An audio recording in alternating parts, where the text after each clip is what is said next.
السلام علیکم ورحمۃ اللہ وبرکاتہ. جی ناظرین، آپ دیکھ رہے ہیں ADN نیوز. میں ہوں آپ کا میزبان قاری عمر وقاص. جیسا کہ آپ جانتے ہیں کہ ملک بھر میں کرونا وائرس کے دن بدن بڑھتے ہوئے معاملات، بلکہ اب کرونا وائرس کے بڑھتے ہوئے کیسز ہی نہیں، دن بدن بڑھتی ہوئی اموات کا سلسلہ بھی بدقسمتی کے ساتھ زور و شور سے جاری و ساری. لیکن اس کے اوپر حکومتی SOPs اور دیگر معاملات، حکومت کس حد تک جو ہے وہ کامیاب ہوئی ہے، عوام نے اس کو کس حد تک جو ہے وہ سیریس لیا ہے، اور کس حد تک اب تک اس سے جو ہے وہ کہہ لے کہ ایک محرومی کی شکل جو ہے وہ انداز اختیار کیے ہوئے ہیں. ان سارے سوالات کا آج جواب جاننے کے لیے میرے ساتھ موجود ہیں پاکستان مسلم لیگ نون کے سینئر رہنما میری مراد محترم مکرم چودھری محمد اسحاق، وزیر جیل خانہ جات آزاد جموں کشمیر. آئیے ان سے جانتے ہیں وہ اس بارے میں کیا کہتے ہیں. السلام علیکم. وعلیکم السلام. جی جو سب کیسے ہیں؟ اللہ کا شکر ہے جی. قاری صاحب ہاں کر لیں آپ کی مہربانی. میں سمجھتا ہوں کہ آپ نے یہ کوئی سمجھے یا نہ سمجھے، بہرحال پتہ نہیں کیوں سمجھنے کی کوشش نہیں کی جا رہی کہ یہ پاکستان میں بہت کڑا وقت ہے. اور میں اس کو ایک ایسی مثال سے کوشش کروں گا. جب بارڈر پہ جنگ لگتی ہے نا، دو ملکوں کی جنگ، تو میکسیمم 2-3 کلومیٹر کا ایریا جو ہے نا وہ متاثر ہوتا ہے، جہاں بمباری کی یا براہ راست افیکٹ ہوتا ہے. لیکن سارے ملک کے سکول بند ہو جاتے ہیں، سارے ملک کے کارخانے بند ہو جاتے ہیں، سارے ملک کے بازاروں میں رات بہت جلدی بازاروں کو بند کر دیا جاتا ہے، لائٹ آف کر دی جاتی ہے، اور لوگ دور دراز شہروں میں بھی تہہ خانوں میں سوتے ہیں.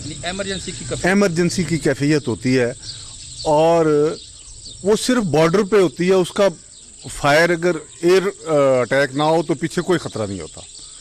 لیکن بدقسمتی سے ایک ایسی جنگ ہے جو خاموش ہے، اور پورے ملک میں بلکہ پوری دنیا میں اس کی کوئی حدود قیود نہیں ہے.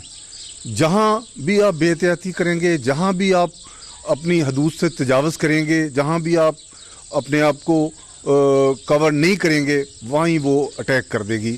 اس کے لیے ہم ذہنی طور پہ پتہ نہیں کیوں تیار نہیں ہوتے، اور اس جنگ کو اپنے بچوں کو اس جنگ سے اس سے محفوظ رکھنے کے لیے، اپنے بزرگوں کو اس سے محفوظ رکھنے کے لیے ہم وہ تدابیر کیوں نہیں اپنا رہے جن کی ہمیں اشد ضرورت ہے. آپ کیا سمجھتے ہیں کہ جو گورنمنٹ نے SOPs جاری کیے ہیں اپنے سے لے کے عوام تک، کیوں اس میں ناکام ہے اب تک عمل درآمد میں؟ دیکھیں جی، بڑی سیدھی بات ہے. پہلی بات یہ ہے کہ گورنمنٹ اب تک ایک بیانیہ ہی نہیں ہو سکا گورنمنٹ کا. صوبے کچھ کہتے ہیں، مرکز کچھ اور کہتا ہے. ایک کہتا ہے مکمل لاک ڈاؤن کریں گے، دوسرا کہتا ہے سمارٹ لاک ڈاؤن کریں گے. یہاں تو نئے نئے لفظ بھی ایجاد کیے جا رہے ہیں. آپ کے سامنے کشمیر میں لاک ڈاؤن تھا، اور اب تک صرف 391 کیس ہیں وہاں. ہمارے ہاں لاک ڈاؤن میں بھی یہ پوزیشن تھی کہ وزیر اعظم نے بڑا اسٹرکٹ فیصلہ لیا تھا. دیکھیں جی، اس نے اسٹرکٹ فیصلہ لیا ہے تو لوگ محفوظ رہے ہیں، اور اس نے اپنے لوگوں کو محفوظ رکھا ہے. رکھنا اللہ کی ذات نے ہے، لیکن ذریعہ گورنمنٹ کی ذمہ داری ہے کہ وہ لوگوں کے جان و مال کا پہلے تحفظ کرے. مجھے ایک بات کی سمجھ نہیں آتی، انسان ہوں گے تو کاروبار ہوگا نا، انسان ہوں گے تو کارخانے چلیں گے، انسان ہوں گے تو بازار چلیں گے. اگر انسانی جان محفوظ نہیں تو یہ کاروبار کیا کرنا؟ اس کاروبار کا مجھے نہیں سمجھ آتی کہ ہمارے پرائم منسٹر صاحب کہتے ہیں جی پہلے آپ اگر ہم نے لاک ڈاؤن کر دیا تو خدا نخواستہ ملک میں بھوک پھیل جائے گی. اور میرے بھائی بندے رہیں گے تو کچھ کھائیں گے نا. اچھا، یہاں پہ میں آپ سے یہ سوال پوچھنا چاہوں گا کہ گورنمنٹ سے جو ہے ہماری عدالت نے سوال کیا کہ 500 ارب جو ہے وہ پیسہ جو ہے وہ انویسٹمنٹ، دوسرے لفظوں میں ڈونیشن جو ہے وہ ملی ہے، وہ کہاں پہ گئی؟ تو وزیر نے جواب دیا کہ 25 لاکھ روپے فی پیشنٹ کے اوپر جو ہے وہ ایکسپنس آ چکے ہیں، جبکہ ابھی تک اس کی ویکسین تیار نہیں ہو سکی. آپ اس بارے میں کیا کہنا چاہیں؟ دیکھیں جی، بڑی سیدھی بات ہے کہ وہ ان کی آنیاں اور جانیوں پہ پیسے لگے ہیں، تو پریس کانفرنس ڈیلی کرتے ہیں